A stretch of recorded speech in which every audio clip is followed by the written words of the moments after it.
What's up, everybody? Welcome into the Nightcap, presented by the Iowa Distilling Company out of Cumming, Iowa. I'm Matthias Schwarzkopf, Levi Stevenson, and Dylan Sainer. How's it going, fellas? Not too bad. We've been off for a few weeks. Yeah. Dylan was laid up Dylan wrecked himself. Dylan was on the IR there for a little bit. Yeah. Oh, back problems, man. I don't think they're going away anytime soon, but Yeah. Sitting in a lawn chair will get you that. It'll sneak up and get you. that was better than the last time. The last time was getting a water from the refrigerator, so That's no good. yeah. That's a tough beat to get to. Yeah. To get a debilitating back pain. A man of my stature being basically crippled by a water bottle is a rough one. Happens to the best of us. I don't know why, but this reminded me of Jacoby Brissett with the Arizona Cardinals. Didn't report to training camp or mini camp, and then they said, what did the Twitter account say? It said being held hostage by Jacoby Brissett has to be a low point in the Cardinals organization. So the low point for Dylan's life is being crippled by a water bottle. Yeah. For sure. Remember when Sammy Sosa went like on the 60-day DL because he sneezed too hard and had back spasms? Hey, back spasms, though, man. I would not want back spasms, but it is funny that they happen from him sneezing too hard. Well, shit happens, you know? Yeah. Well, we are in the bowels of the summer. Oh, we do a quick question. What broadcast you prefer we watch? We don't care. Doesn't matter. Yeah, Whatever's easiest for your viewing pleasure. Yep, pretty much. Bowels was an interesting adjective to describe. We are into the beginning phases of the summer. I say we're not really in the bowels yet. Where the news from Iowa State is kind of lacking, which is also good, but also not a whole lot to talk about. I mean, there is some stuff that has happened over the course of the week, but nothing too majorly earth-shattering, I guess you could put it that way. But we got a new running back. We got a new running back. Jackson Kiss is now going to UNLV. Jamie Pollard trying to play chicken with the SEC in the Big Ten. Yeah. He's had a lot of videos actually over the last couple weeks, and every time I click on one, and like the bar at the bottom that counts the time, it starts moving like very, very slow, and I realize it's going to be like a 15-minute video, and then I get bored after like 12 seconds and turn it off. But that's fair. That's about right. Yeah. So our agenda today is we're going to run through some mailbag questions. We do have some more recent questions with all the stuff that's kind of popped up here, but then as we move through the summer here, we'll have some different various things going on in the nightcap until we really get to August, where we start hammering on the football season that is coming up. So there's no rhyme or reason or really scheduled things that are going to be happening. They'll just we'll go with the flow with this throughout the next 2 months. We got plenty of mailbag questions lined up, but obviously chat if you guys got good questions or should throw in there. Yeah, we'll save some of these for later on too, because we're not going to get through them all. And then also our intention is to be within an hour here. So we'll see what happens. Yeah. But do we want to hit on any of that stuff, or do I got a hot one right off the gate? Let's do it. All right, let me get to this sucker. It was Carter Hansen, known ball knower. So screw the Cubs. Me and my homies hate the Cubs. Absolutely. Fart noise. Anyways, we have a marry one, fuck one, and kill one. Oh boy. All right off the gate. Okay.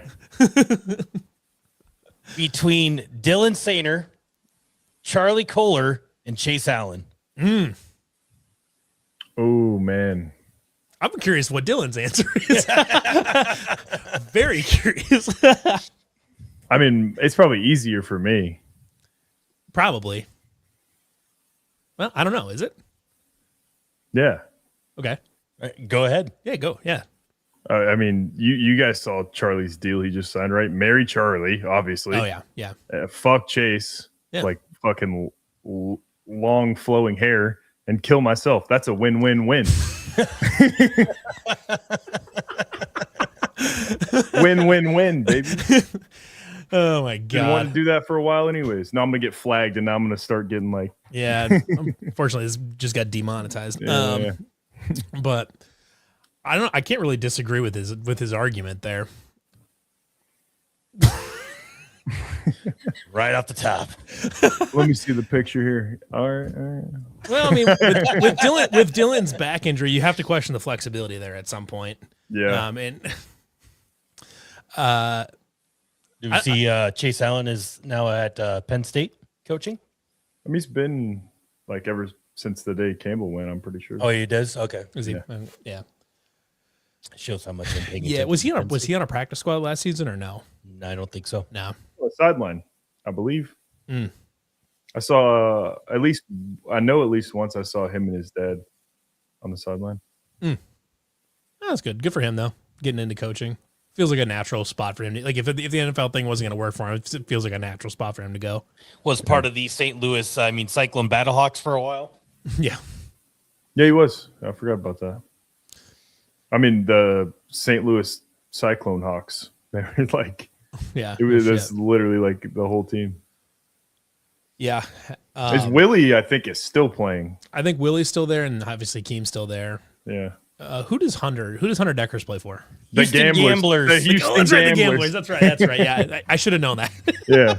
I was watching their game the other night. I think it was Saturday or Friday night last week, and his first quarter was so bad.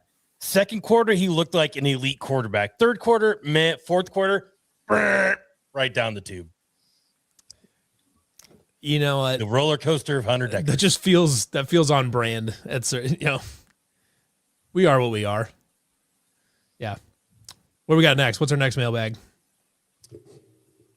Okay, here we go.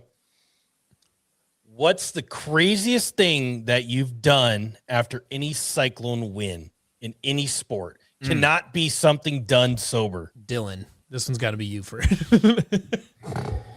What's like a thing you can tell on the air? Yeah, there's a lot of stuff I can get in trouble for, so I don't know. Yeah, I figured as much. If you need some time to think about what you can put on the internet, what you can't, let us. Yeah. Let's see. Craziest thing after win, but you can't have been sober. I climbed a tree. You did climb a tree. I remember that. I'm trying to think after the 2011. So for the 2011 Oklahoma State game, I dressed up as a Cyclone themed stormtrooper. So we rushed the field in there, and then I'm trying to remember what the fuck happened.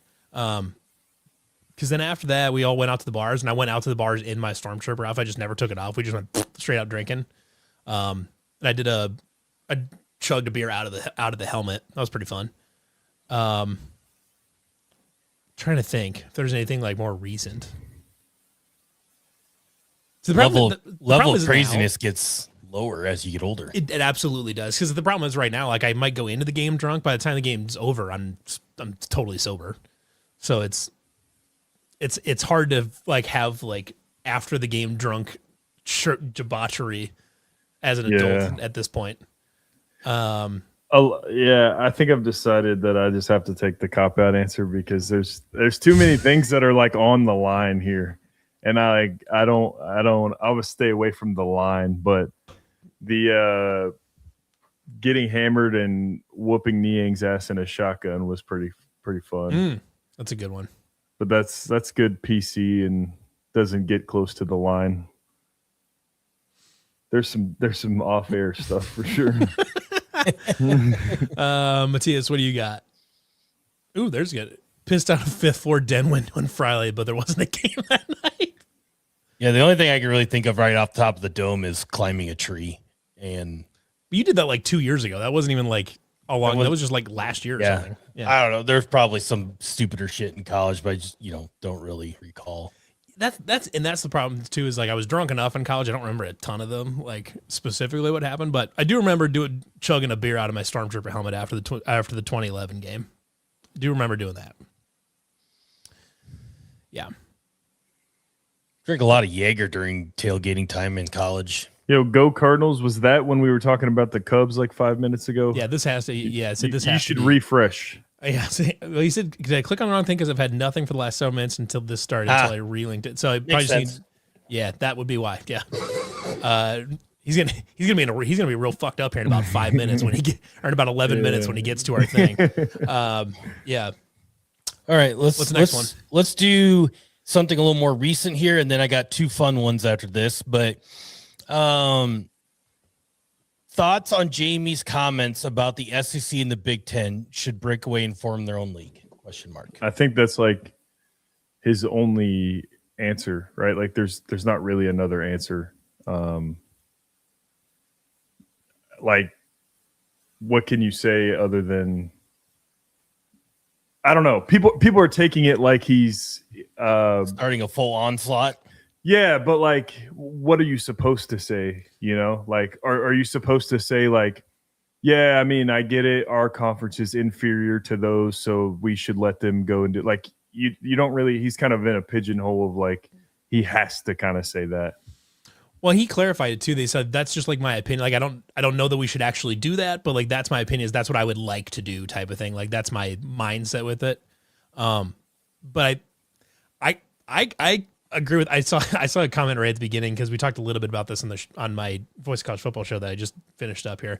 That he was disappointed. I agreed with JP instead of ranting, but I mean, he's kind of right. He's right though. Yeah. I think they could theoretically make the football thing work. I think it would be diminished because I think a lot of people why would Iowa State fans or Kansas State fans or Texas Tech fans or TCU fans? Why would any of them watch SEC football if they're not even playing for the same trophy?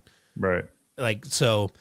But you could probably pull it off football-wise, but basketball would be fucked. All the other sports would be fucked. Maybe baseball hangs on, but, men's basketball, the SEC and the Big Ten playing men's basketball in a league that does not have the Big East and the Big 12 and the ACC. That'd be the worst league in the world. It doesn't matter. It's an illegitimate college basketball league at that point.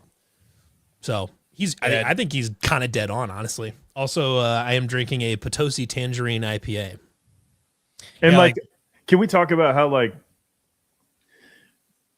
ever since NIL, the SEC's not as dominant because everyone is paying players now. So yeah, I don't know, you maybe had a better argument a few years ago, but now it's kind of now it's the Big Ten sport right now. I mean, it is, yeah, but I don't know, and it's just stupid to even try to.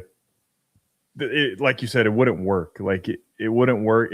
You would have a sliver of a chance of something semi-successful on the football side, but when you talk about the other sports, it would just be a crapshoot of terribleness. It'd be awful. And the rest of college wouldn't they wouldn't let them break away just football and then keep doing everything else as it always was. There would never the Big 12 would never ever schedule an SEC team or a Big 10 team for anything in basketball or baseball or lacrosse or anything like that.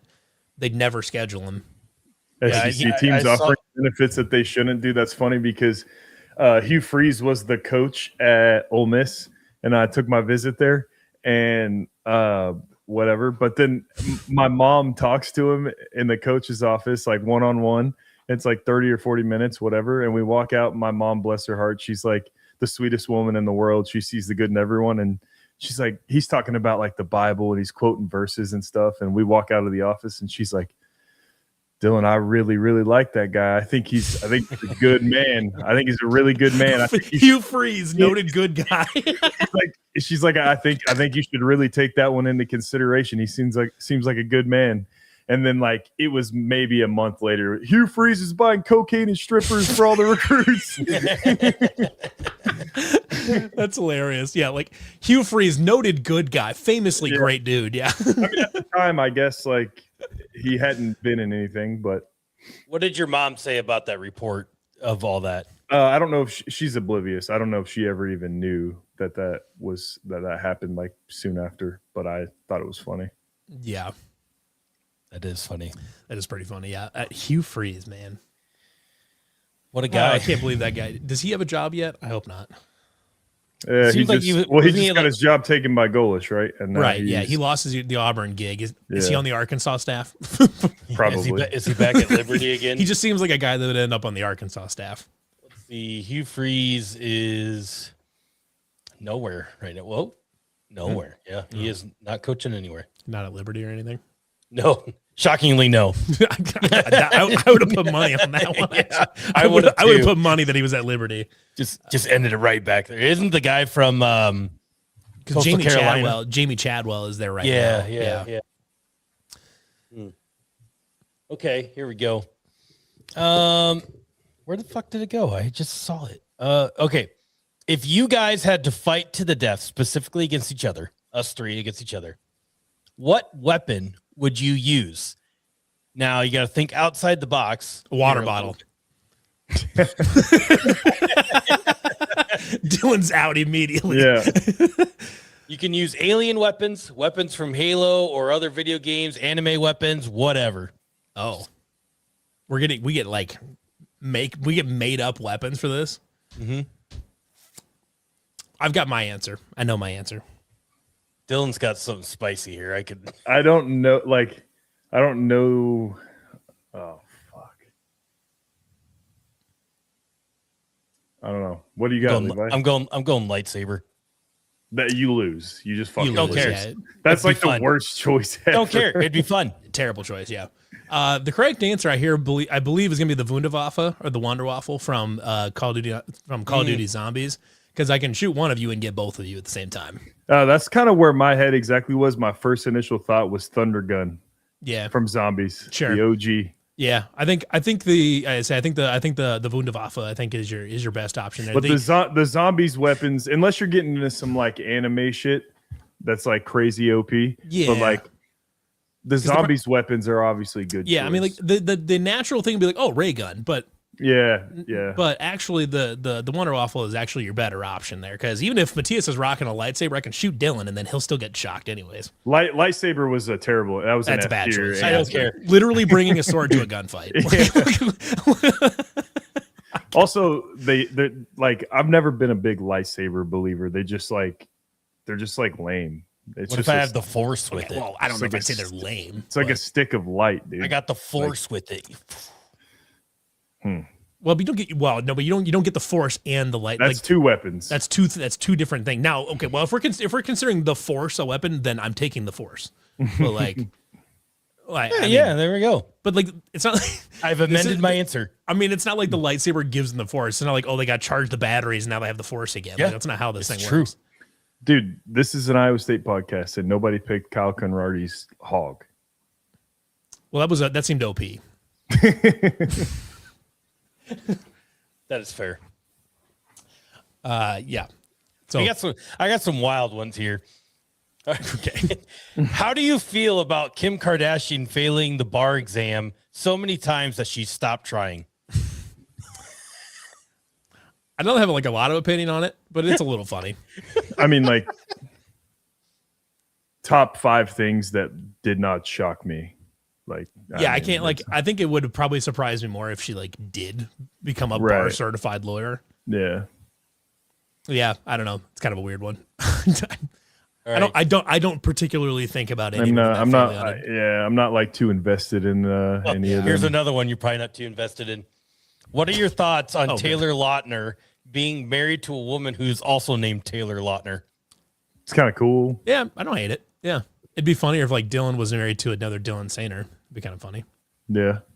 Well, I do. I know people like that. I have met a woman that named Dylan before. Yeah, I have a buddy that's Tyler, and he's married to a Tyler. Mm-hmm. And I know a Taylor that's married. Well, actually, Taylor and Taylor, yeah, same thing. But yeah, I've heard of it before. What else we got?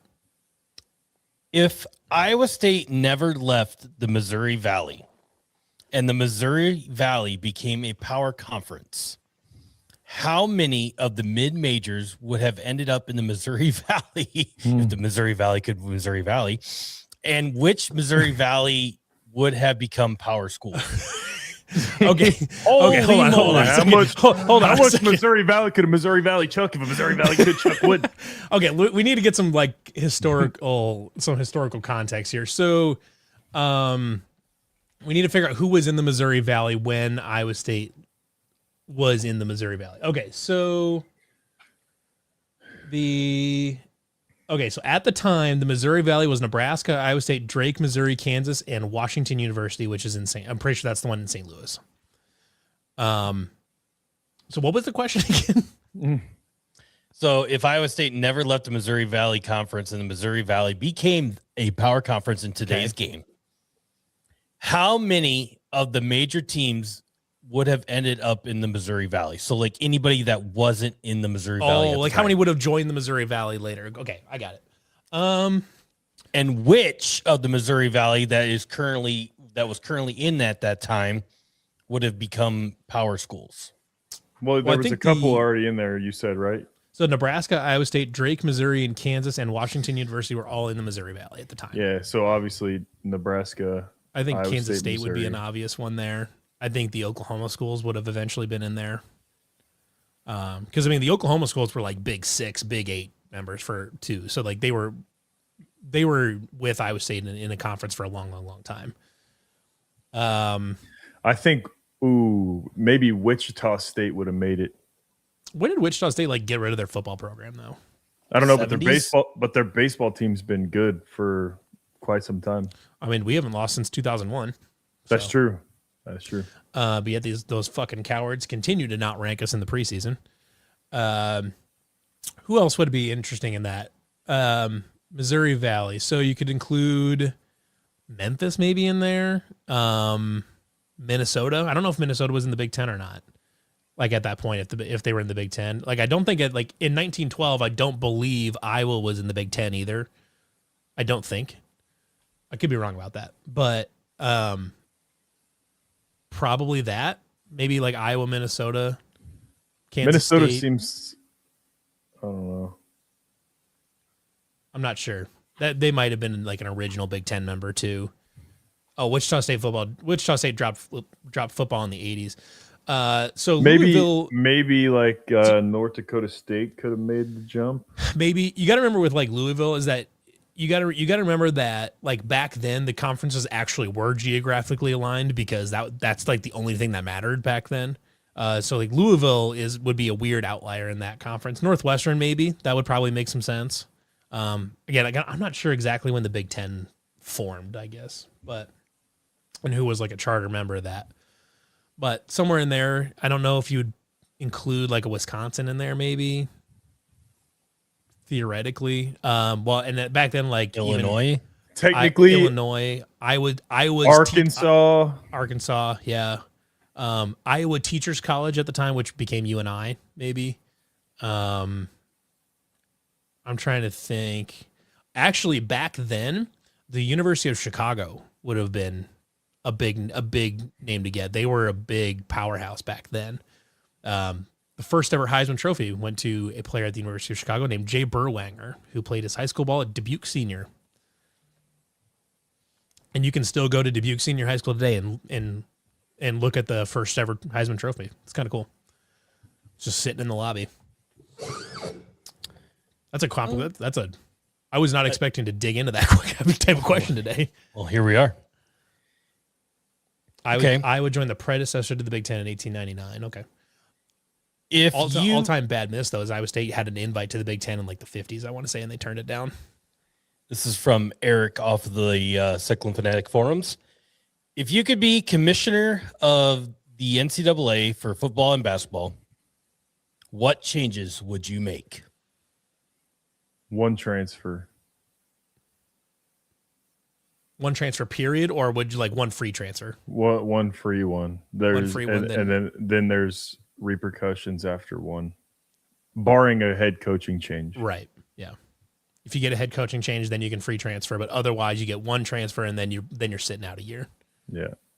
And I think that's like a plan that like a lot of people are on board with. Also, salary cap. They're working on that, I believe. An actual hard salary cap too. Mm-hmm. And like it's funny to me that over the cap spending like exists, because it's like, if it's over the cap spending, then there's no cap then. Yeah. So what's going to happen is they're going to put a cap, and then it's the same way the NFL does. They're just going to find loopholes working around the cap, like deferred contracts and shit. Yeah. Yeah.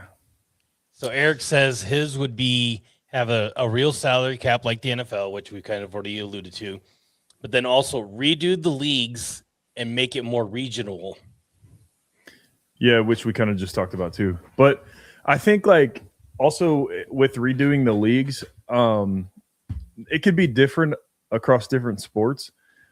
But I think the format of the regular season should be the same across all the conferences. So like if you want to round robin the conference, then every conference has to round robin. If you don't want to, if you want to do it like kind of the smorgasbord way they're doing it in the SEC, where it's like you play the same 3 teams for 3 years and then it switches, and you do it that way across all the conferences. But I always felt that was kind of like a disadvantage to the Big 12, that we played every team in our conference when like other conferences didn't have, like, you know, Iowa would win 10 games because they never played the top 3 teams in the Big 10. So like that's make it uniform across the conferences of how the regular season is structured for sure. I think you can even that out by one is changing everything to you even out all the conferences to so you have maybe 5 power conferences that are all 10 teams. Everyone plays 9 regular season games, so you have a full round robin. And I know, also, Carter. I know I do. So sounds like a sound effect from an old horror movie or something. I was thinking like the intro to a Travis Scott song or something. Facts. But what I would do is realign the conferences geographically to 5 10-team power conferences, then even out to a bunch of G5 conferences, and then I would also move TV rights for TV broadcasting rights to one national pool, and so take away the power of the conferences to negotiate their TV rights. The Longhorn Network. Fuck them all. You get one, like everybody gets a cut of one giant pool of TV money. And we're assuming that this isn't a world where like we have like unilateral authority that's like doesn't have any voting members or any of that shit. It's like we show up and we can just do what we want. You even out TV money across the board to every single school. You create equal size conferences. Maybe you make X number of 10-team conferences. If it's 12 10-team conferences that they all play a full 9-game round robin schedule, you have one out of conference protected rivalry game with an out of conference opponent, and then 2 whatever the fuck you want. You can schedule a tough team if you want. I don't care. And then we're gonna go to an 8-team playoff, and actually no, we'll do a 16-team playoff just like the FCC. We'll do a 16-team playoff, and the rankings will be determined by a refined version of the old BCS equation, where there's just a defined like this is it. This is the ranking period. Like there's no subjectivity. There's no quality losses. There's no quality losses. It's just we all agreed on this algorithm. This is how we're going to determine it. We agreed on this equation that's going to pump out a number, and it's inarguable. And we're going to base that number on strength of schedule, on strength of opponent. We're not going to base it on preseason rankings. Also, we're going to abolish rankings until week 8 of the regular season. Week 8 of the regular season is when we will finally get our first rankings. Otherwise, 8's kind of late. 8's kind of late.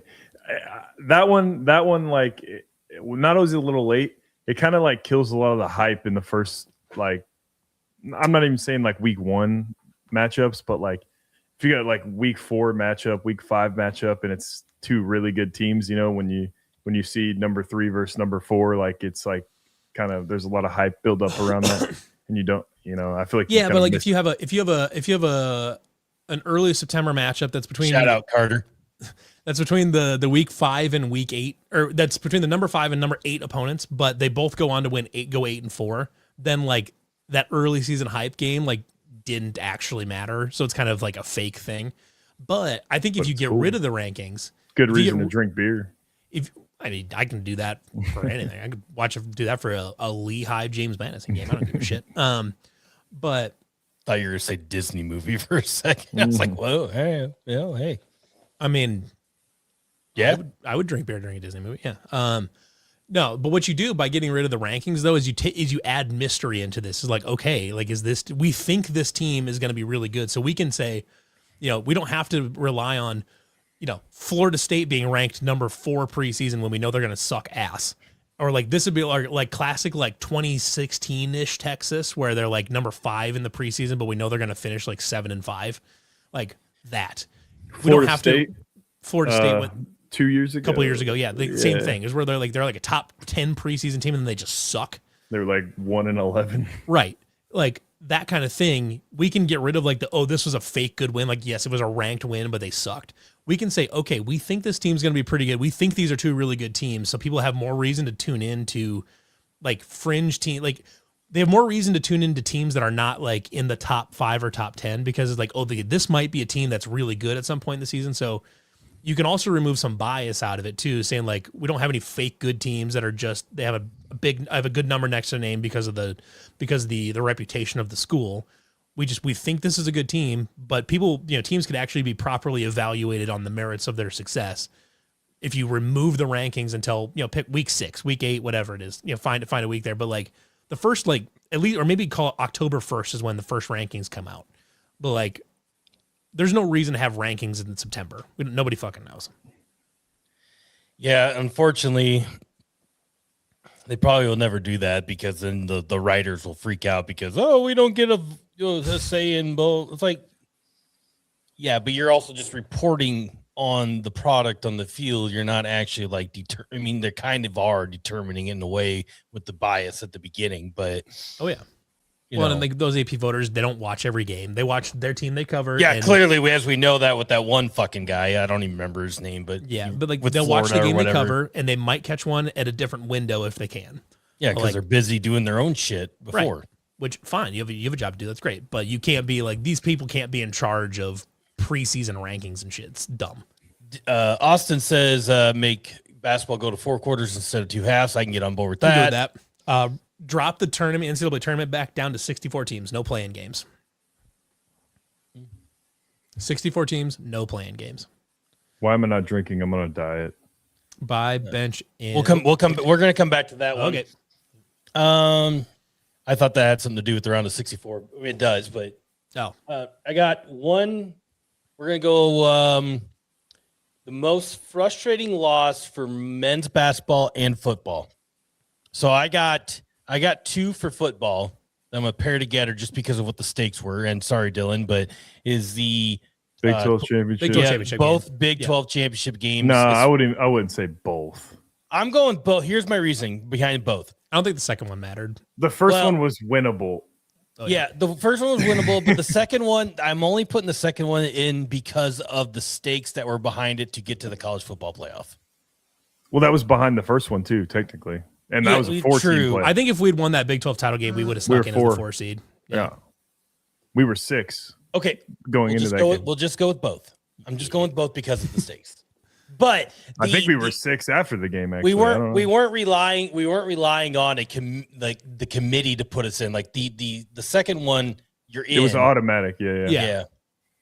So that's my justification for both of those. I think the 2020 was probably automatic too. I don't know if we realized it until afterwards, but 2020 definitely as a fan and obviously as a player that for you, Dylan, that probably really hurt. But as a fan, that one hurt a lot more. I mean, that was our first one too. That was like our first one, but then you guys were there. Aren't we an Oklahoma State game away from undefeated in the conference that year too? That one's pretty rough. Yes. In that year was the Oklahoma State game, and then the Louisiana game was the only one. But undefeated in conference. Yeah, in conference. Yeah. Yeah, so that one stung just because you guys were right there at the end. Obviously, the Brock Purdy pick sucked ass, but then like the Arizona State one, like have you ever rewatched that play? Weren't you like wide the fuck open? Yeah, it was. One it was 3rd down and wide open. You were wide open, and he threw it to X on that one? I'm trying to remember now. Yeah, forcing and it into if the I remember end zone. correctly, he did not go after the ball with the effort that I wish he would have.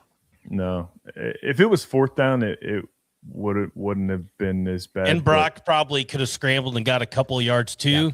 Yeah. And then had another down to play with. But yeah, I don't blame him for the fact of like not throwing it to me. I'll tell you why in a second. But forcing it on third down sucked. Like yeah. I mean, part of that was partly you kind of take it with Brock though, because like the highs and the lows. Yeah. Right. It's like if he doesn't make that throw, there's also probably like a bunch of other good throws that he doesn't make. So it's kind of I wasn't in the Bears. I wasn't did in sign the Anthony Johnson. Yep.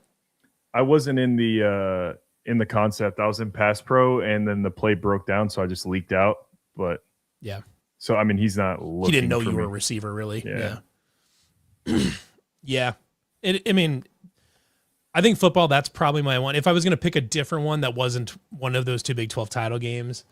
But it would have been sick because that's always the plays where like the broken play where it's not supposed to happen. And those are always like the huge plays. So it would have been sick. But I think, if I wasn't going to take that one, if I wasn't going to take one of the Big 12 title games, I think I would propose the 2018 Alamo Bowl, maybe. I don't know. It's a bowl game, so it's kind of hard to be like. Yeah, but it was like I feel like we should have won that game. Should have won that, but then also like definitely should have won that game. Like I kind of think we should have like destroyed them. Too. I feel like we were way better than Washington State. Yeah.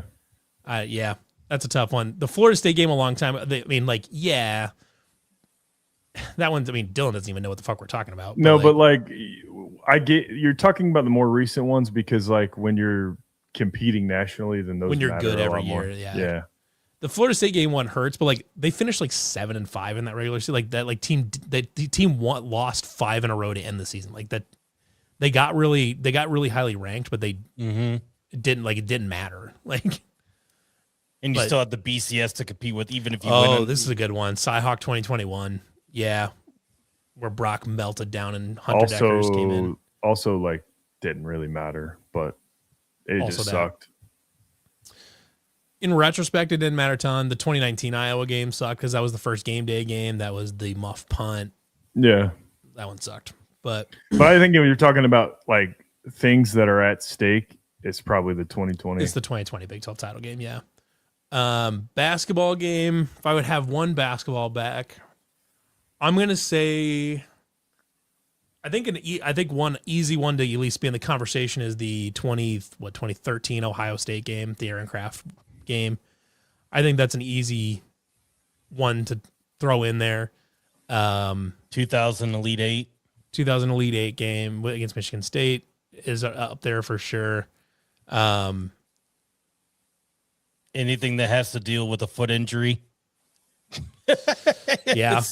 They won the next game after said injuries, but then also, didn't have the firepower following into the Sweet 16. So UAB, the 2015 UAB game, I don't put that in there because I think that team was kind of cooked. Even if they got by UAB, some other meltdown was going to happen. I didn't like where that team was. The same goes for with Jacobson and when Nick Weiler-Babb got hurt with his foot injury, was still kind of roughing it through the sticks. What year was that? Nick Weiler-Babb would have been like 17, 18, somewhere in there. When did we had Tyrese, Babb? We won the Big 12 tournament title. Shayok 19. That was 19. Shaq was 19. Yeah. Yeah. So that was another situation where things were imploding in the locker room a little bit. Nate Schuster has some fun stories on that if he ever wants to tell them someday live. But wasn't there a? I think I don't know if you guys mentioned it. Like right before I signed, the Hoiberg team got upset by UAB. That was the UAB game. Yeah, that was the UAB game. Was that?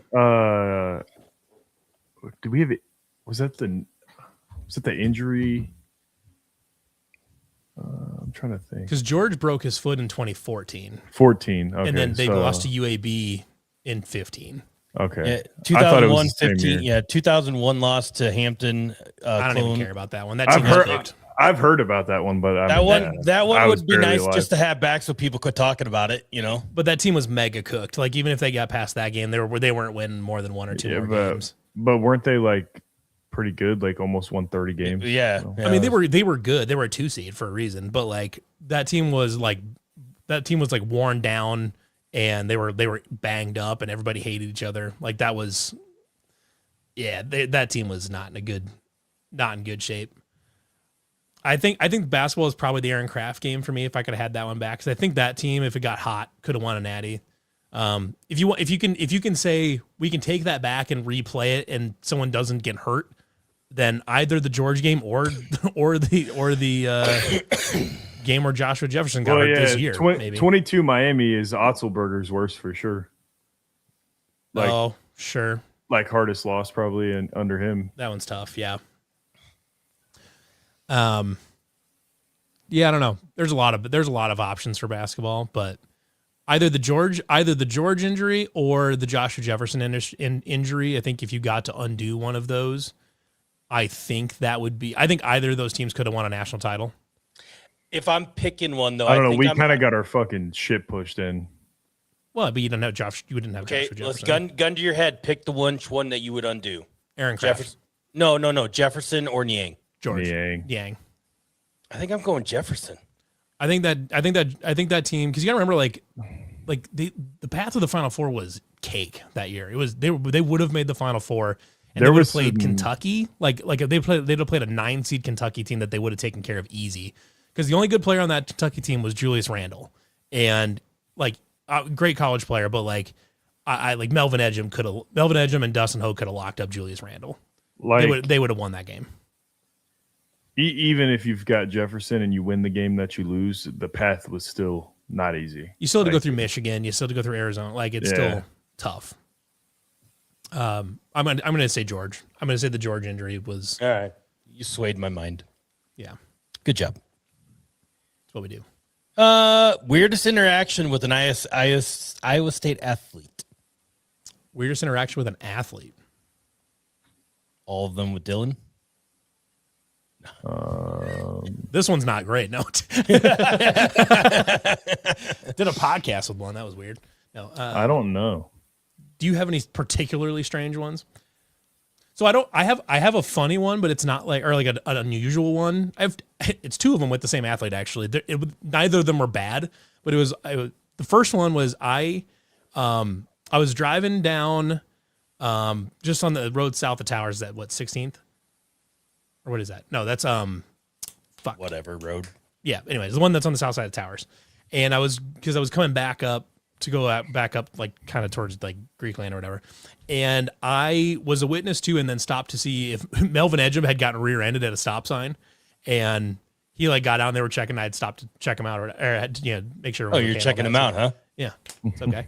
The other one is that year they held a world record attempt for the largest game of knockout ever, and I knocked Melvin Edgem out of that game. Proudest athletic achievement of my entire life. Hell yeah. Proudest athletic achievement of my entire life is I knocked Melvin Edgem out of a knockout game. Here's one here for me. I was right next to David Irving pulling out the stop sign. Pulled it out, and he had the sup. And then that was my interaction with David Irving. I was actually not on Welch that particular evening. Little did we know that was the end of David Irving. Yeah.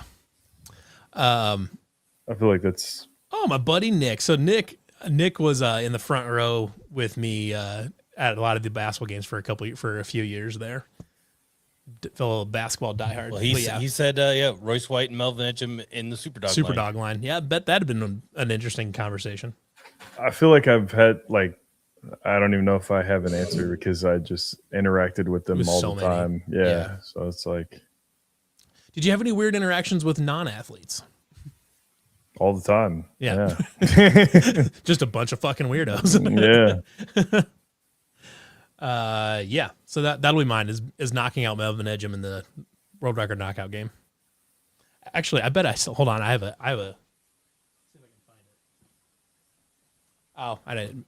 I have a t-shirt blanket. It's got all my old like shirts I got in college. My mom made a blanket out of it or whatever after I graduated. And I've got the shirt from that day that said like world record knockout attempt and all that. I didn't have weird interactions with athletes from other schools like in college, but in the NFL, yeah, like some guys are just assholes. But it's not really weird. They're just kind of entitled. But I mean, I guess like I get it. Kind of. I don't really get it because I'm like kind of nice. Like I'm just a nice human. And like I don't see the problem. Like, why do you have to be an ass if a kid wants like a picture or an autograph? But right. I guess if it happens 500 times a day, then maybe like get annoyed. Gets annoyed. But yeah. I don't know. You've always talked about how like funny Jameis Winston. Oh, he's hilarious. Him and Mark Ingram. Yeah, those two guys, man. Mark was like grandpa age, and Jameis was torn ACL, and I was Brokeback Mountain. So we were in the training room in the mornings, and those two guys are all right. Dude, those two guys are hilarious. I have no doubt that sitting between those two on a training table would be pretty fucking crazy. Yeah. What's next? 1 horse-sized duck or 100 duck-sized horses. Which would you rather fight? I think a horse-sized duck is meaner than people think. I think because they like at that size, that duck can probably has enough bite force to do like break bones and shit. Yeah. I mean, probably the horses, I guess. Like a duck's a little less scary than like if you're talking like a goose, like a horse-sized goose. Like I'm out on that one. Like they're assholes. They're assholes at the size they are. So. Someday I want to be able to square up on a goose. I think that'd be fun. They'll give you a run. I'm gonna save some of these for next time, but we do have one that was really interesting about turf grass management in Jack Trice Stadium, which I do want to get somebody from the turf grass team there to answer, and that would be just kind of a interesting time to learn about their management techniques, especially with all the concerts. You know, all the concerts, how they're two concerts, how they're dealing with that, and then all that stuff. So, working on that at this current time. Yeah. And then I got some other quarterback questions, but I'm going to say because I think some of these will be perfect for us going later into the discussion about past teams and things like that. Yeah. But we are going to do one more, and then we'll wrap it up with just some miscellaneous stuff here. But fighting burrito or flying burrito? Well, if I remember correctly, the fighting burrito used to be the flying burrito. So it used to be the flying burrito, then they ran into a trademark issue and then became the fighting burrito. Oh, so that's I believe. Because then there was also Mr. Burrito. I'm out. Never been to either one. So fighting burrito was very good. I believe flying burrito changed to fighting burrito in 2008. So that would have been before my time. So I didn't eat at the flying burrito, so I'm gonna have to take fighting burrito by default. They did have good burritos, and more importantly, they delivered until like 3 a.m. So fighting burrito is great, but actually, Mr. Burrito is the ball knowers burrito shop. So I'm just gonna piggyback off this since that was kind of like the same thing, but your number one drunk food go to on Welch? Superdog. I think that was for me too. Though I did love the Eurostand. The Eurostand was great.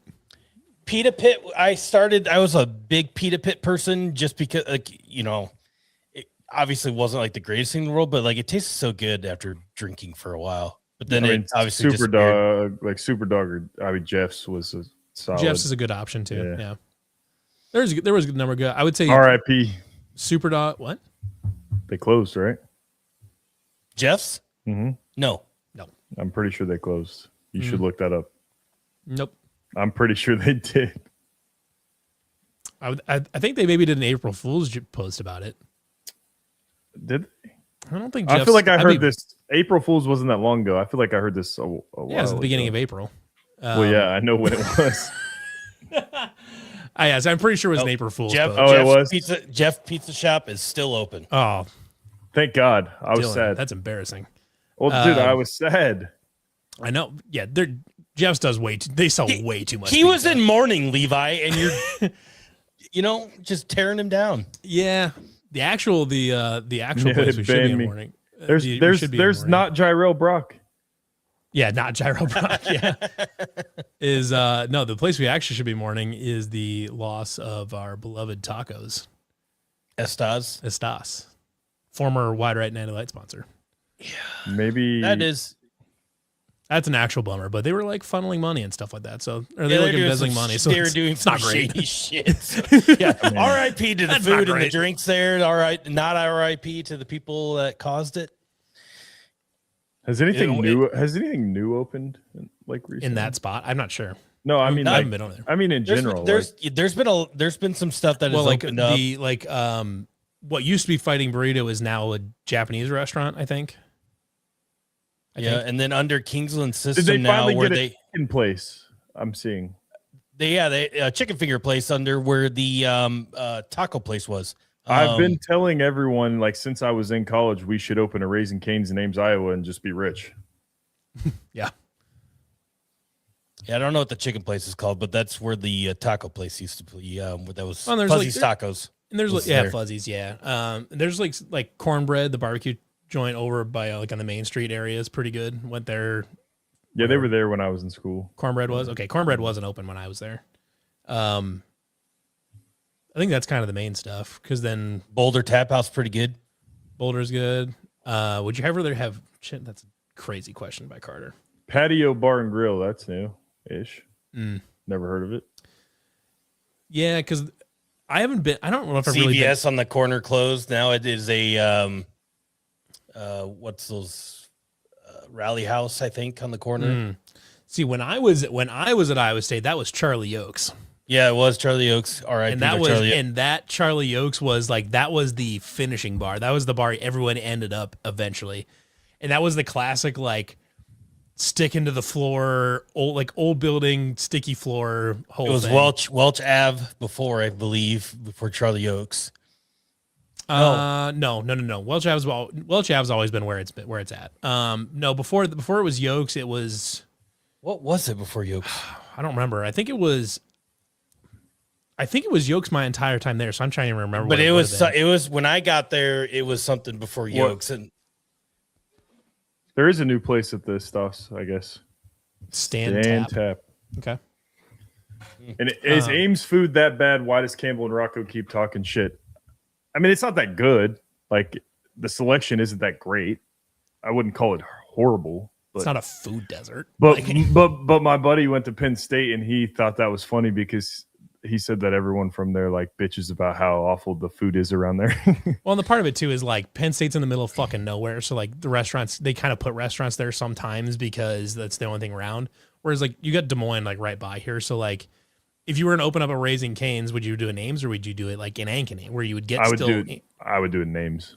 Just because, okay, maybe specifically that restaurant, but for a lot of places, you're gonna open an Ankeny or Des Moines because you're gonna have access to still most of the people in Ames and also just year-round traffic. But also, from what I understand too, is that Campbell never really showed his face in public either.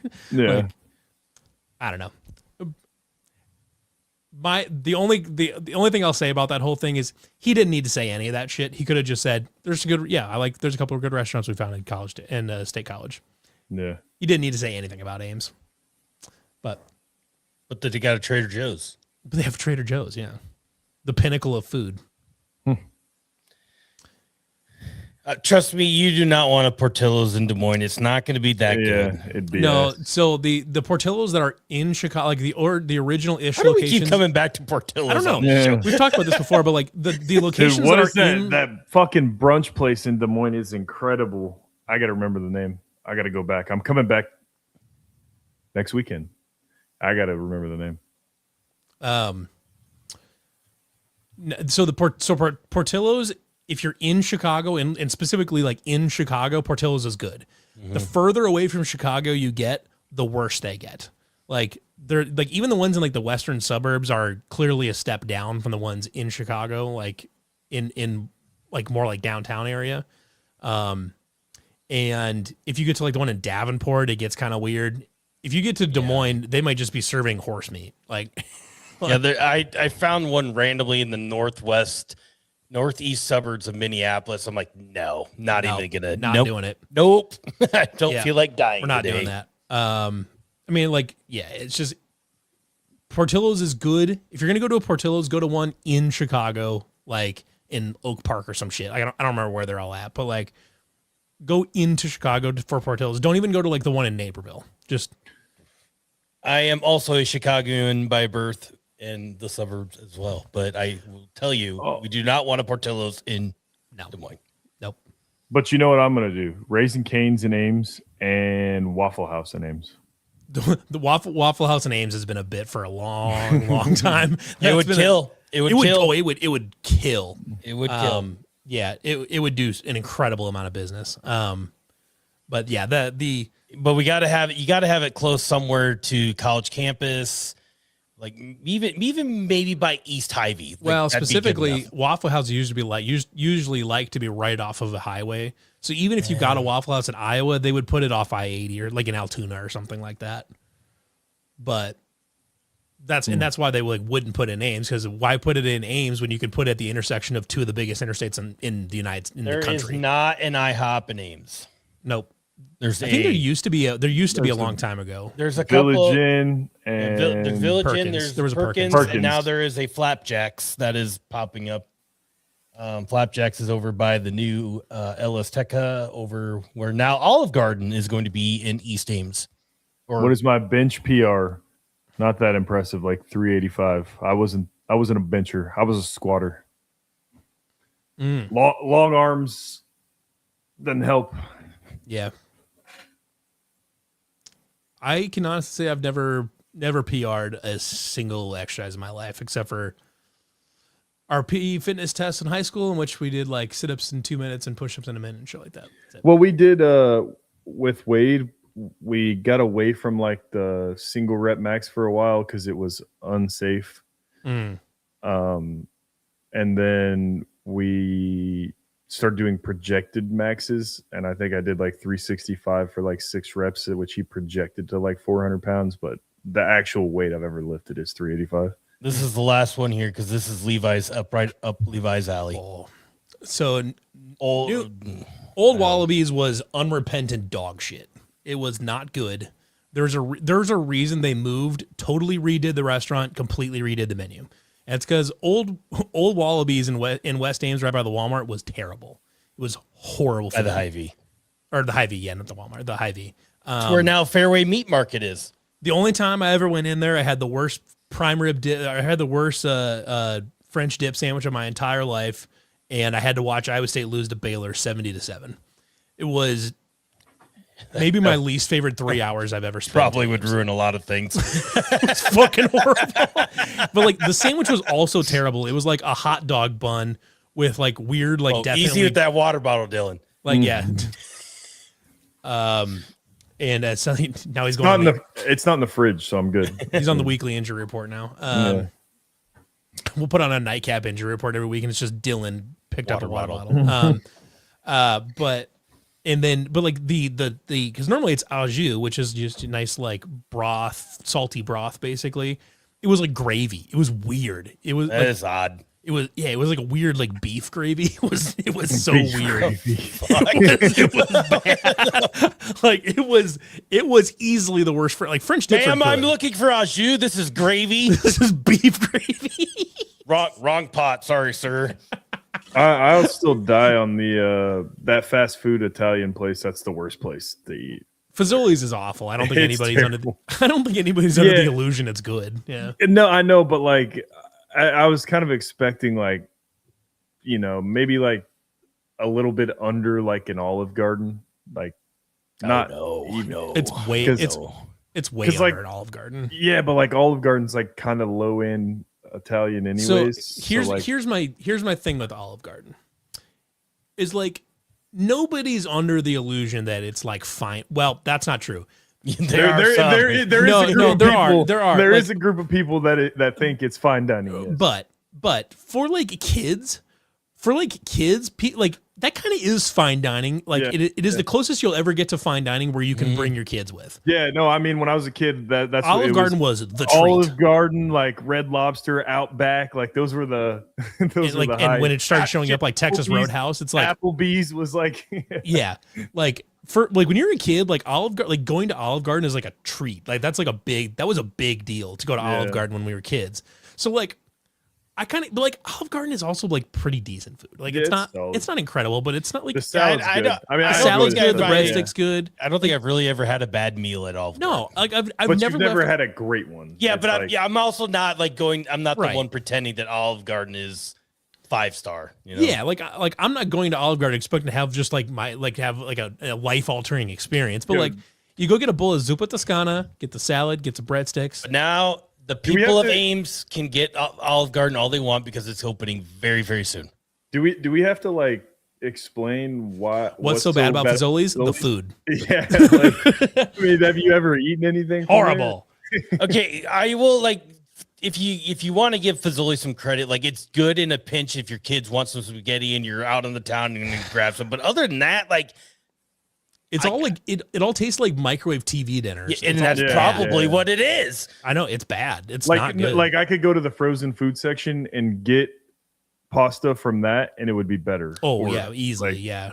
It's like just I would probably like if my kids like if we were in Ames grabbing something going out of town, like if my kids wanted spaghetti just randomly, like I would get them Fazoli's. Like see, he said I'm not going to evaluate a restaurant because their au jus is weird. It has to come down if they figure out how to cook the meat if the salads aren't fresh as a second. I'm sorry. It sounded like Wallabies did none of that. Well, they did none of that. Their meat was weird. Like I didn't even try the salad. I would have been horrified to try it. The problem, it's weird. I think you're evaluating this by a weird metric though, because au jus is literally just beef broth with more salt.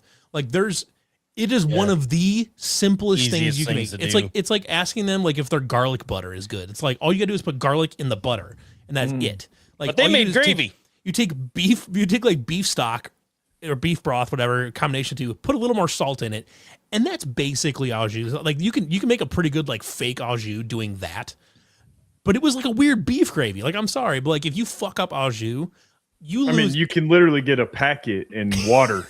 You just take like 4 beef bouillon cubes and melt it in and just dissolve them in a coffee cup of hot water, and you're like that's better. They lost any right to like redemption anywhere else on the menu when they offered me like a big old bowl of beef gravy to dip my French dip in. It was horrible. That's okay. He loves Fazoli's and he hates beer. I don't know. I mean, all right. Well, I gotta get running. People have their own palates. Finish this. You finish this off. All right. Some people don't like beer. I mean, is he gone or is he just out taking a break for a second? I have to go for like 15, 20 minutes so you guys can finish this off. Oh, my God. Yeah. I don't know. We may not be back. We might be here. We might not be. Who knows? You do you. Wait, you got the questions, don't you? Didn't you have a couple questions? We're done. We're done with the questions. Okay, now we're just bullshitting. Yeah, now we're all right. Okay, yeah. You guys finish her off. Okay. But yeah, the best au jus. I don't know. I have to try more. I have to try more French dips to find the best au jus in Iowa. Though I do consider myself a bit of a French dip connoisseur. That's usually like a thing I like to try at restaurants. It's not my favorite. I mean, I won't go out of my way to order it. I would pick. I guess the good way to put it is I would pick a Reuben over it. So same category. That's fair. I love a good Reuben. I used to have the opinion that I would judge barbecue restaurants based on their ability to do brisket. And I think I'm starting to get away from that a touch.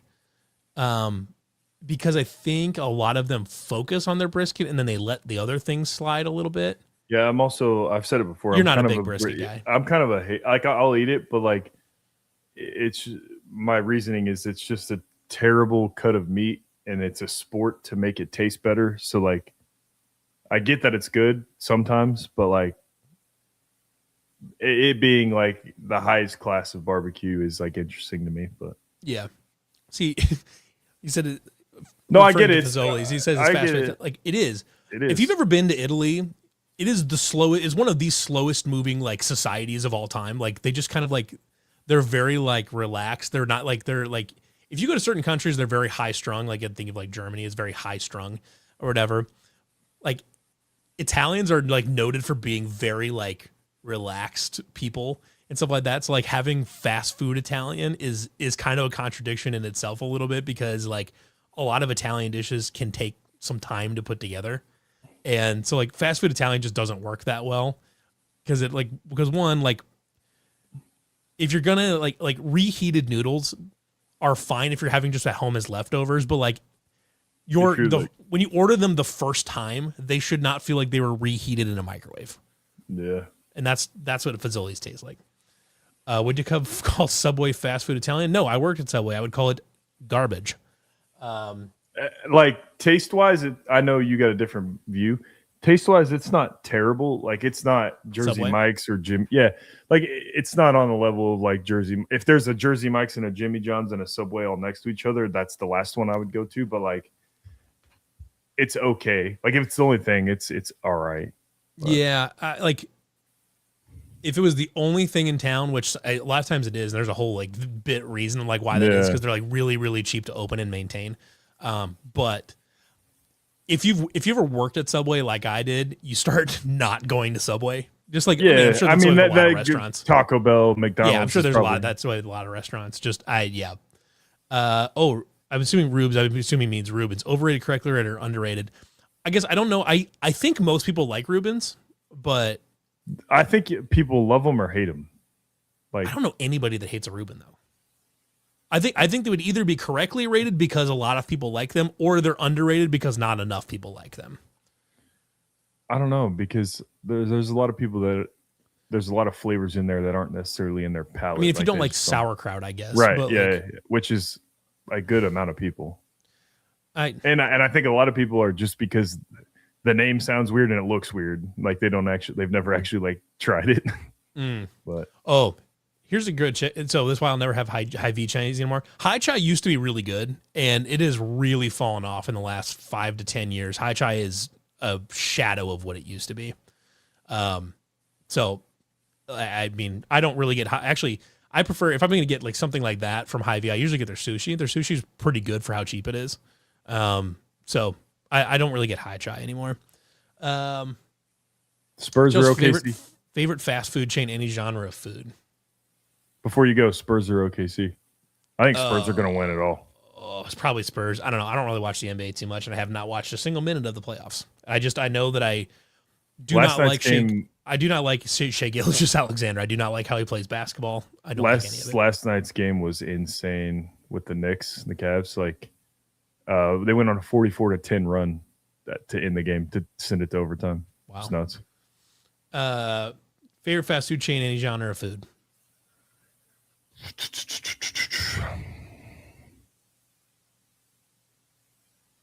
This is tough. There's a lot. I guess part of it can like how are you including like fast casual like Pancheros or something like that in there? Yeah, I mean that's probably included. Like, I guess does it have to have a drive-through? Like, is fast food only restaurants that have a drive-through, or do you include fast casual? Yeah, I mean like I would include fast casual like Pancheros. I mean, you literally can stand in a line and get your food and walk out. Like Five Guys would be in that too. Yeah. I'm gonna. That's man. That's a good question. I will tell you the most consistently reliable one is probably Culver's. I think I have a qualm with their burgers a little bit because I think they undersalt them, and their fries are always undersalted. In general, I think Culver's does not use enough salt. But and I think they're a little greasy. The burgers. They are a touch on the greasy side because they're smash burgers, so they're a little a touch a little on the greasy side. Like I like Freddy's better. I don't like Chipotle nearly as much as I like Pancheros. I think Chipotle is clearly a cheap knockoff. Plus Pancheros. Wasn't Chipotle first? Chipotle is older, but Pancheros is just better. The queso is better. They mix their ingredients. Like it's better. Pancheros is just a better product than Chipotle. You know what? I'm going to say Taco John's. I really like Taco John's. 6-pack and a pound. That's a terrible choice. No, that's a 6-pack and a pound, man. They not only like is it not that great, they actually get beat out by their direct competitor. Like Taco Bell and Taco John's are like different things in my mind. Like Taco Bell is in my mind, they're the same thing, and Taco Bell is superior. Taco Bell's like the tweaker version of Taco John's. They can't even like win their own genre. So how are they going to win over all the? So Qdoba is good, but the problem is they're just kind of like irrelevant now. And they're expensive, dude. So I want to clarify. I like the chalupas at Taco Bell, but like Taco Bell is just a weird. I don't know. Taco John's, like a 6-pack and a pound. It might be a Midwest thing because like we don't have Taco John's, so like. Oh sure. Okay, an actual like sports question here. Can Milan come back with a kiss defection? So the short answer to this is probably not. So there is a roster spot open and a scholarship open for him now. Yes. The problem is you got to find the money for him because we spent a lot of money on the rest of the roster. And right now, the number that's been floating around is he got offered $6.5 million from Louisville. We probably can't just come up with $6.5 million just willy nilly. And Louisville and Kentucky will probably get in a bidding war for him should he decide to come back. The other part of this is we have already formulated our roster on not having him, so we have like roles filled to cover. You're not going to find as good a shooter as him. They don't have that as good a shooter, but. Like on this roster, Milan doesn't have the protection on this roster, like with like Joshua Jefferson, where Joshua Jefferson can take away a lot of that pressure from the opposing defense, and he can draw a lot of that attention, and Milan can at least have a one-on-one matchup. When on this team, Milan would be the focal point of every defensive scouting report. And you're saying if we can deny the ball from this guy, they're going to be in trouble. Because he's kind of a mediocre defender. He's not a great rebounder. He's like a fine enough passer, I guess. But like he's pretty much just a shooting specialist, and he's not like great at creating his own shot necessarily. And especially like when he runs into length and athleticism, like a really big, like a 6'8", 6'9" guy with some length and and a little bit of bounce. We saw it in the tournament. We saw it with Tennessee. The problem that you're talking about, we saw in live action. Yeah. Tennessee showed you how to beat Milan Momcilovic, how to just remove him from the game. Yeah. And right now, that would be him every game now. And that's just, it's tough. Like if he wanted to come back here and we had the money to do it, I'm sure they would probably try to find a way to make it work. But I don't think it's just like an automatic thing that he would come back even if we had the money, because it's just like the roster may not be as good a fit for him this year as it would be, as it was last year or anything like that. So I personally would put the odds at him coming back at like less than 5%, like 2%, 1%, like maybe if something crazy happened, and he probably would take a pay cut. Like instead of taking like $6.5 million from Louisville, he might take 5 or 4. Yeah, I mean, you always want, like, especially when a guy's played for your school, you feel like you know them and like you feel like that they would do that. It's not always the case in this landscape that we live in now. Like, yeah. So that's the thing. It's just I just don't think like the team, the roster construction makes any sense for Milan. I don't think we would come up with the money anyways. And even if we could, like I said, I don't know that it's the best fit necessarily anymore. And it would be disappointing to see Milan in a Kentucky uniform or something like that. That would hurt, especially if you like were to play, if you were to play against Kentucky in the tournament again and Milan's on the other side of the floor.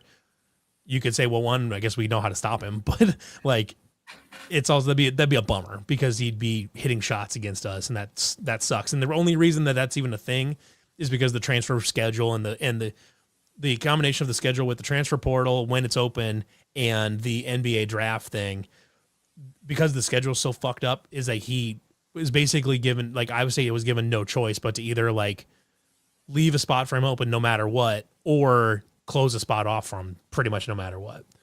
So like. It's not even his fault that this is even a situation. It sucks. It just is what it is. But like, just how things are now. Was I ever close to transferring from Iowa State?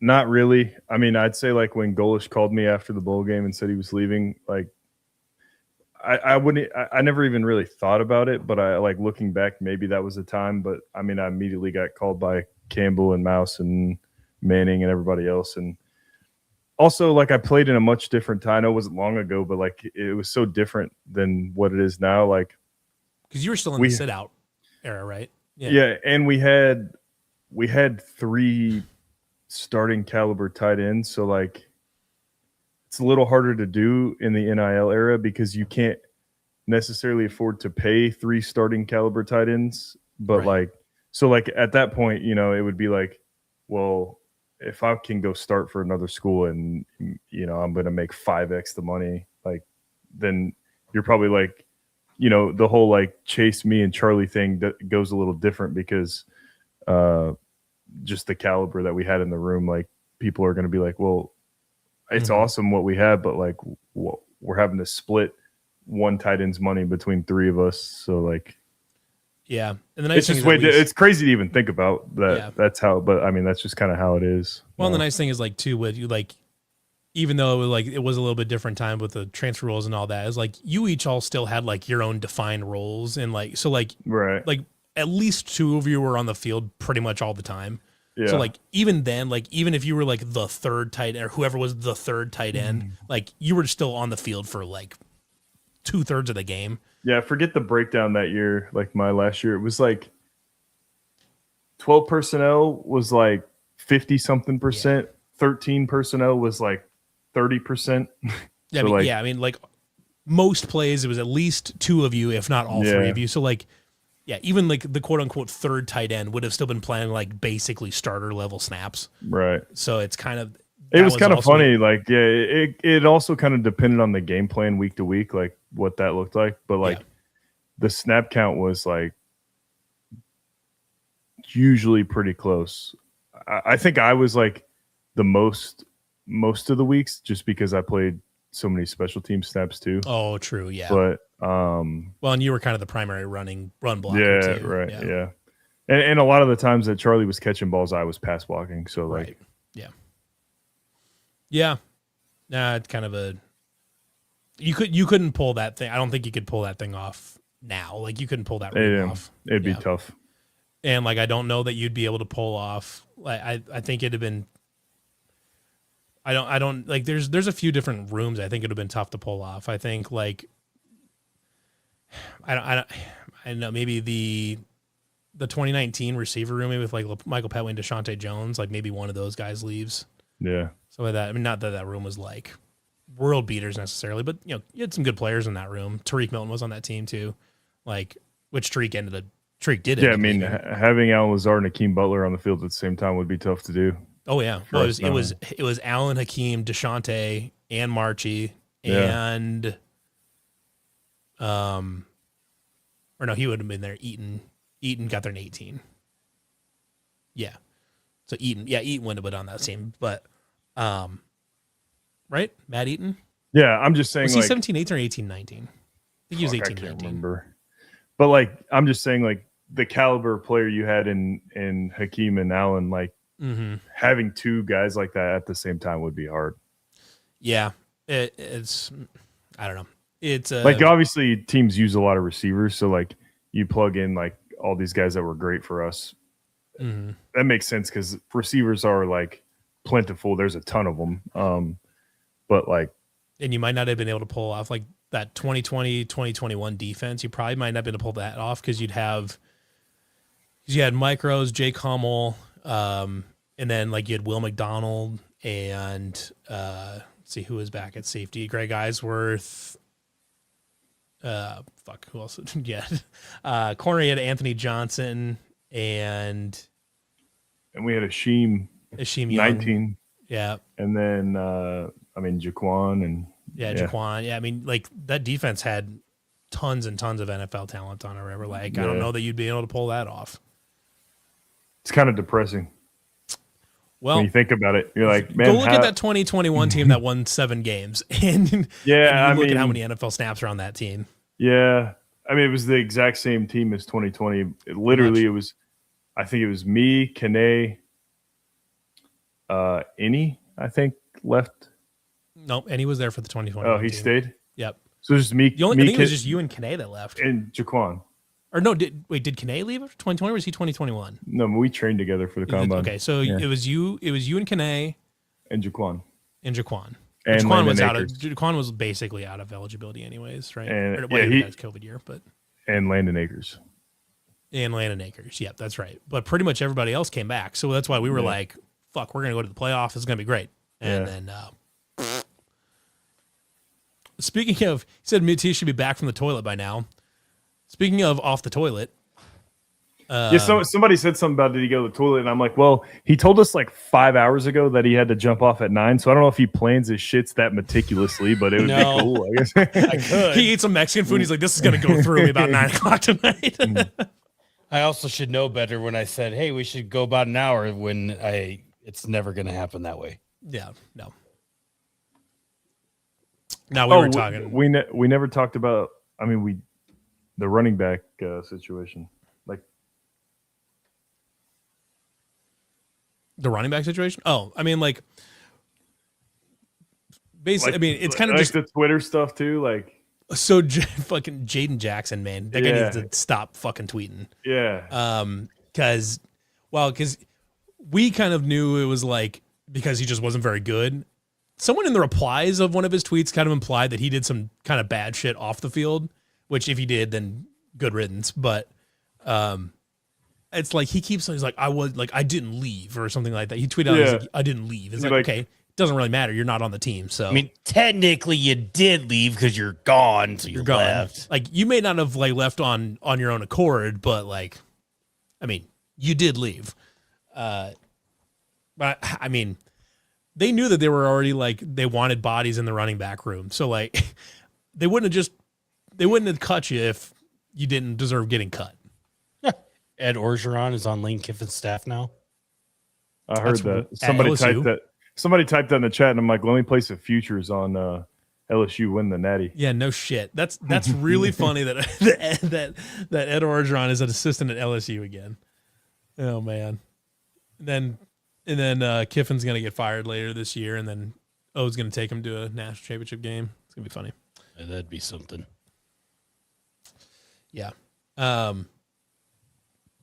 Yeah, I don't know if I've got really anything else, but they brought in the kid from Tulane.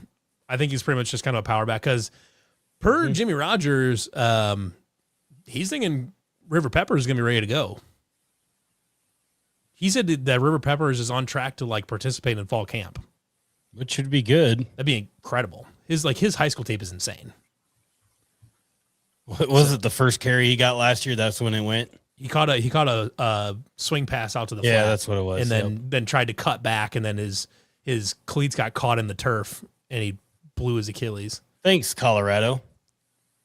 Yep. Horrible game. But if you have Peppers healthy, and Aiden Flory and Cam Petaway are doing their thing, my guess is you would only see the Tulane kid in specific short yardage stuff. But then looks pretty thick. He's a big boy. He's a beefy boy.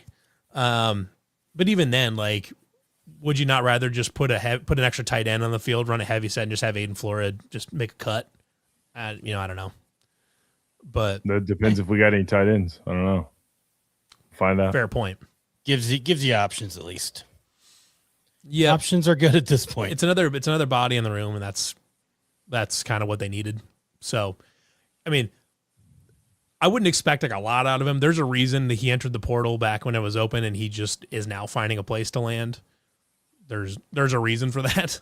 Yeah, but there's also, in our case, there's a lot worse that we could have done at this point in time too. So yeah, you could have done a lot worse. Tulane's a good program, and he ran for 700 yards at Tulane, something like that. But yeah, I don't know. That's kind of all there is really to that. Just kind of I just thought it was weird. It's a weird thing to happen in late May. Yeah, but then you have the Jackson Kiss thing where they thought he was going to be academically ineligible and was just going to redshirt, and then turns out he is academically eligible, but he wants to play. It's kind of a weird situation there, but he wasn't going to play he wasn't going to play next year for TJ, even if he was not redshirting. Yeah. Just wasn't ready. There was no minutes to be had for him. So send him to UNLV. They can feel like they got one over on TJ for a couple years, and then we take him back. Yeah. Farm system. UNLV Rebel Girl right now is throwing a kegger at her place because she's feeling because she feels like they got one over on TJ finally. Jesus. I'm stuck on the Jaden Jackson. Like, why would you post that and say I didn't leave? Because that just makes you look worse. Look at me. That's all he's doing. He's feeling slighted because he was cut from a football team, as if nobody's ever been cut from a team before. Yeah, but it also like it looks like everyone assumed that he left, right? Like, right. And that looks way better than, man, I have attitude problems or decision-making problems, and they released me. Like, that looks worse on you. Yep. And at this point, I'm pretty sure the staff's not regretting their decision to cut him at all. Yeah. I think, certainly. I don't know. We had heard like during spring practice too that he just wasn't picking up the offense at all. Like he just wasn't, like the light wasn't coming on type of thing. And like he got a bunch of carries in spring ball, but that's because they had no contact jerseys for Flora and Petaway. So like they just ran Jaden Jackson just because that was the guy that they were fine with getting tackled. Yeah. What's that say about you? Hey, we're okay with this guy, getting hurt. We don't really care if this guy. Yeah. It's strange. It's a weird deal, but yeah, I would assume Jaden Jackson will have a difficulty finding somebody ranked Rayner as the 15th in the conference. I don't really care too much, but like that seems crazy to me. That seems crazy. Like, you're Jalen Rayner's a good quarterback. You're gonna have a lot of that going forward. There's gonna be a lot of them ranked. All of our position groups are gonna be ranked extremely low compared to what they probably really are, just because it's an entire new team and people are lazy. Yeah. I don't know, where did he come from? If you're asking about Jaden Jackson. Texas, right? Came from high school, yeah. But speaking of Cumming, we should say thank you to our sponsor, Iowa Distilling Company down in Cumming, Iowa. We loved having them for sponsoring our coverage all spring. Went down there the night before Size House Trivia, and that was a really great time. The location's awesome. Their cocktails there are crazy good. If you've never had the Prairie Fire vodka, it's an awesome cinnamon whiskey. The Saints and Sinners apple pie is really great too. Then they have the 1858 vodka that all a chunk of the profits for that go to now the NIL fund at Iowa State. So definitely check them out. They're awesome. If you can get down to the location down in Cumming, it's a really cool building. They make awesome cocktails down there. Tight ends, yeah. I mean, I don't even know how anyone could rank our tight end room. We're just gonna have to see what happens. Yeah, I mean, it's some combination of Trevor Fortenberry and Keaton Roscop.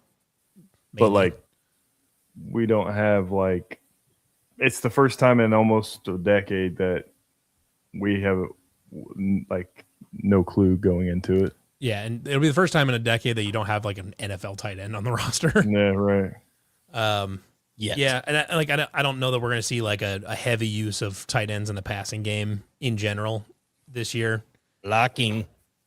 I do have a year left, but I think once you have played through an entire... Oh, no, the NCAA basketball is doing it. You're fine. Have they actually given eligibility to anybody trying to do that yet? Did you see everything that Will Wade's done here? Didn't the Alabama guy play? Did he? I mean, he came from the G League, but like, didn't he play? Yeah, but like Will Wade here in the last like 3 days has pulled 3 guys that had like but they haven't been given like official eligibility. No, but it's still like he's trying to make a mockery of the entire rules. And somebody did sign an international player that went to a rookie minicamp in the NFL. Did see that. Yeah, but like I got paid under contract, so I'm pretty sure I'm cooked. Because Will Wade also tried to sign somebody that also my back is fucked. So like, I mean, yeah, Dylan got cooked by a water bottle. Yeah, like because Will Wade tried. He has a commitment from a player that was taken as a 2nd-round pick in 2020. He has two. He got 2 in 1 day. And he was a 2nd-round pick in 2020. 6 years ago, he was a 2nd-round pick in the NBA and bounced around a bunch, went to Europe for a while, and now he's committed to play at LSU as like a 26-year-old. It's fucking crazy. I guarantee you he's gonna keep doing that shit and just seeing how far he can go. Push the envelope as far as he can. Yep. And make him say no, basically. And I kind of don't blame him. Speaking of old people playing college sports, I'm pretty sure I saw Matt Leo got promoted in the Eagles organization to something. I don't remember what. Like because he was on the international player program or whatever. Yeah, but like then he was like doing some kind of. He had some role on the coaching staff, like for some kind of analyst or something, and I'm pretty sure he got promoted to something else, but I don't remember what. They got a commitment from a dude that got traded for Niang. That's fucking crazy. Good for Matt though. Yeah, he's in the front office. That's awesome. Good for Matt. Yeah, I remember when he committed, I was like really jacked up about him. I was like, damn, this guy's gigantic. It just never really clicked. He seems like he's just like a crazy good athlete, but just wasn't polished enough as a football player. Yeah, the Eagles also drafted that Nigerian guy that's never played a down of football. He looks insane. But he's just a freak specimen. When I saw him get announced, and I'm like, of course, it's the fucking Eagles. Yeah. And they're going to turn him into some Pro Bowl player. He's a crazy athlete. Like, he looks like he could, like, he has like a more like impressive like physical stature than like DK Metcalf does. It's kind of insane. Director of player engagement. I haven't seen Ray Lima in forever. Is he doing something? I don't know. I haven't seen him in a long time. Yeah, Matt Leo's gonna get trained by Howie Roseman and become the next great NFL GM. Just watch. That'd be cool. I mean, that'd be awesome for him. Just making it work. Yeah, I mean, he's director of player engagement now. I mean, I'm sure that's not that far below assistant general manager. So, oh yeah, no, I mean, he'd be kind of on the track. Yeah, to do something like that. Yeah. From what I understand, the 5-5 thing, I think that's kind of like on the way. Like, I think a lot of people expect that to be a thing pretty soon. I remember someone said like later this week, but I mean, obviously like later this week is approaching quickly, but you know, it could be sometime in the next like month that we get the 5-5 thing, which I think pretty much everybody's on board with. Yeah. I don't think you're gonna get too much pushback on that one. I don't think so either. If they did 5-5 with the one free transfer, I think pretty much everybody would be just fine with that. But then the next thing is the spending limits is where we head to. Yeah, and I don't even really know like how you do that, because like how do you do that? Like how do you do that with NIL thing? Because the whole point of NIL is that they can go in and they could do a commercial for a fast food place if they want to or something like that. Like, is that part of like is that part of your cap? Is like how does that work? I don't know. It's a strange deal. So I just don't know how you make a salary cap work. Like, I don't know. Well, I think the salary cap. Well, that's what I mean by if they implement it, everyone's just going to loophole it anyways. But at least it's there. But like that's like it's like a salary. There's salaries and there's like endorsements, and basically NIL is just endorsements. And like so like even though the NFL has a salary cap, like they don't have an endorsement cap. So, right, but they're paying like. College teams are paying salaries to these guys essentially. They are, but I think I thought there was like a cap where it's 21.5. I think was the cap 21. Yeah, something like that. But like, I mean, there is like a cap, but like there is a cap on how much of their TV revenue they can share with the athletes, but there isn't a cap on this is what they call over the cap NIL spending, which is just like literally lining up endorsement deals for them, basically. Yeah, and I don't know how you regulate that. I don't think you have to do that. Like you should be able to let them earn whatever they can earn through that, but like it shouldn't be through the university. Yeah, where the university can't line them up for endorsements or anything like that. Yeah, they could find a way to under the table that thing though, where they just and they would, but like yeah. It is what it is. Yeah, it's gonna happen. It's hard to, and unfortunately, this all could have been dealt with 30 years ago, but they just didn't. They just kicked the can down the road. Now it sucks because it's all happening now. But you can't tell a guy that he can't do a commercial for AT&T. Like you should be allowed to do that. Right. But, and it's just like that's the hard thing to police is how do you police that and say like, oh, instead of the football coach texting a guy say, hey, can you line this thing up for my guy type of thing, now it's just the agent texting him that, like, is it the football coach saying, hey, you should talk to this guy type of thing? Like, how do you even police that type of thing? So I like the idea of a salary cap. There already kind of is one for the revenue sharing, and beyond that, I don't know how you control it. Yeah, so you're right that the players would have to go get them themselves, but like, how do you police them getting it themselves versus like a coach just handing them a phone, like just texting them a phone number for a guy that owns a car dealership? Like, how do you police that? I don't think you have to. It just is what it is. You police, like, you control what you can control. You police the amount of salary that they're getting paid from the university, and then endorsements are. Mm-hmm.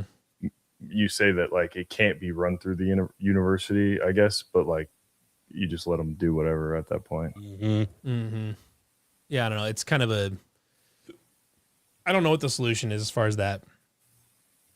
Excuse me, as far as that whole thing goes. The 5-5 and the one transfer, I think, solves a lot of the big problems because then people aren't incentivized to just transfer every year, and it cools the market down. But I don't know. It's a weird can of worms that we've all opened here.